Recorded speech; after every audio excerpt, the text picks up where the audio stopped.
Maryland Senator Chris Van Hollen traveled to El Salvador yesterday, but the government denied his request to see Abrego Garcia in the infamous CCOT prison. The Democrat senators did speak with El Salvador's vice president. Listen.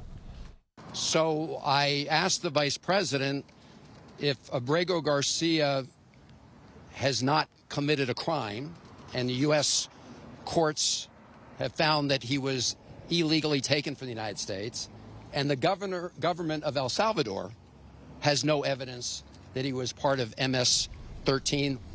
Why is El Salvador continuing to hold him in CCOT? Well, Van Hollen is a senator from Maryland. This week, in his state, an illegal alien was convicted of the murder of Rachel Morin, a mother of 5. Her mother, Patty Morin, called out Van Hollen from the White House.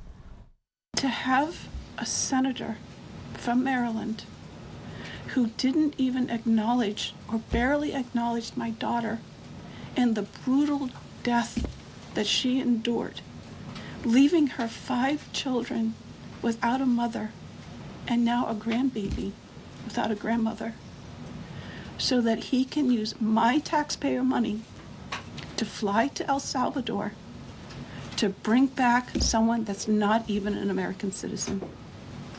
Why does that person have more right than I do, or my daughter, or my grandchildren?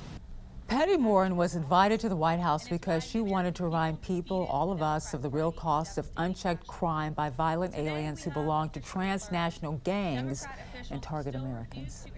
He dragged her 150 feet, blood gushing from her head. It left a 150-foot trail of her blood and rocks, still stained with her blood. He used them to hammer her head against those rocks. They say at least 20 times the skull is shattered the way that you would crush an eggshell in pieces. And then he takes her into the tunnel and he picks her up. He throws her against the wall. Why should we allow people like this, violent criminals that have no conscience at all, to murder our mothers, our sisters, our daughters? If someone comes and puts their hands into your chest and rips out your heart, that's what it feels like. It feels like a part of you is being ripped out of you. Does anyone have any questions for Patty or for me? No? I have a question. I'm so sorry for your loss. Thank you. Please tell the truth. Exactly. Tell the truth. Yeah.